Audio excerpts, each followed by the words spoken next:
If you're a fan of Dark Souls or Bloodborne, Sinner Sacrifice for Redemption might be the next game you'll be adding to your game list. This is not your typical hack and slash.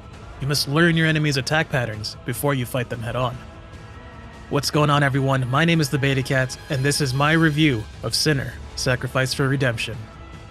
Full disclosure, a review copy of the game was given to me, but does not influence my review on the game. All thoughts and opinions are my own, and they will be honest. Sinner Sacrifice for Redemption does not follow your typical campaign. Instead, you must face off against 7 different bosses, the 7 deadly sins.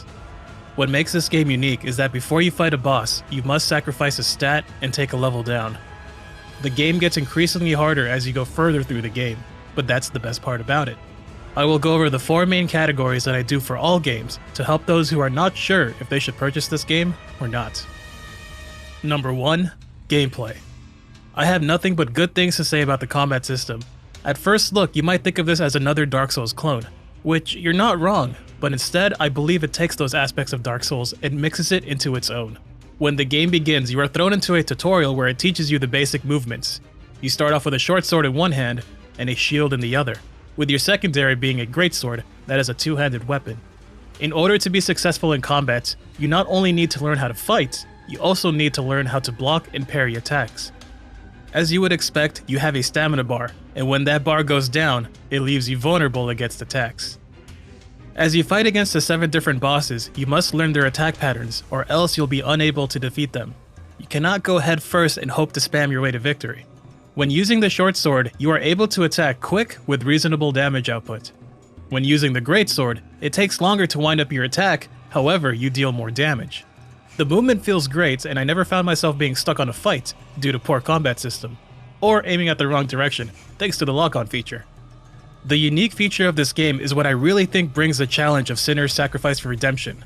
Before you enter the next boss fight, you have to sacrifice a stat and level down. So as you're going through the game, you get progressively weaker, and the bosses get progressively harder.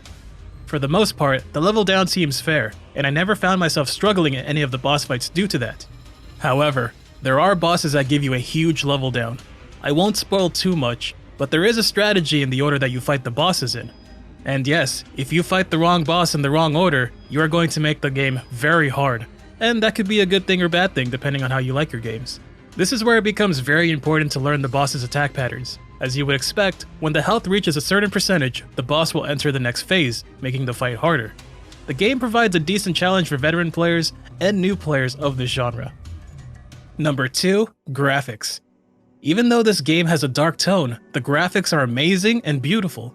The level designs for each boss battle is well suited to its story, and the boss battles themselves are amazing. There were many times during the gameplay that I found myself admiring the attention to detail of each world that I was entered in. As I always say, graphics do not make the game. However, when good graphics are paired with good gameplay, it makes for a very enjoyable experience.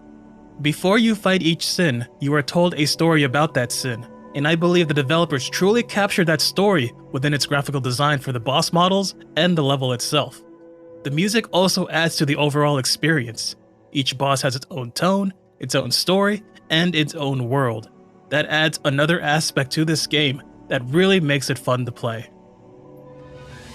Number 3. Value. At the time of this review, the original price of the game is $18.99, with the occasional sale taking it down to $15. The campaign itself can take you anywhere from 5 to 6 hours, and if you're a veteran player of this genre, you could probably beat the game a lot sooner. There is endgame content, so that is a huge plus in my book for a game like this. Not only that, the developers released an update a couple of days ago that adds a new boss, new weapons, and new trials. This is great to see because it shows that the developers are active and making sure that they are providing new content for their players.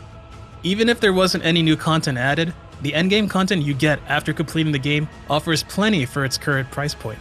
So don't worry, there is replayability after you finish the campaign. Number 4. Issues. Being an indie title, you would expect a good handful of bugs to appear. In my experience of the game, and playing through it all the way to the end, I only experienced a couple of things. When you begin the game, you get thrown into a tutorial. And that tutorial seems a little bit rushed. It's as if they expected you to have played a Dark Souls game, or something of that genre. On one hand, I think that's perfectly fine for people who have played this type of game, but for those who are completely new, will probably need a little bit more information to get going. As mentioned earlier, being able to parry in this game is very important. The tutorial does teach you how to do that, but it doesn't tell you exactly what attacks you can and cannot parry. There were many moments during boss fights where I found myself questioning if I can parry this attack or not. I do not personally find this an issue too much of a big deal, but I wanted to bring this up anyway for those who are trying this game out for the first time. The next and only other issue that I found in this game is where I was kicked out of the map. Yeah, during one of those boss fights, they had an attack that would kick you, and if you failed to block or dodge the attack, you would be pushed down a few feet back. During this attack, I was up against a rock, and when the attack took place, my character was pushed through the rock and out of the map. Again, not a big issue, but if they can get it fixed, that would be great. For an indie game with only these little issues, that's pretty amazing. Final thoughts. Overall, Sinner: Sacrifice for Redemption is a must-buy if you are a fan of the genre. The combat is great, the graphics are amazing, and the content it offers before and after endgame is more than enough given its price point.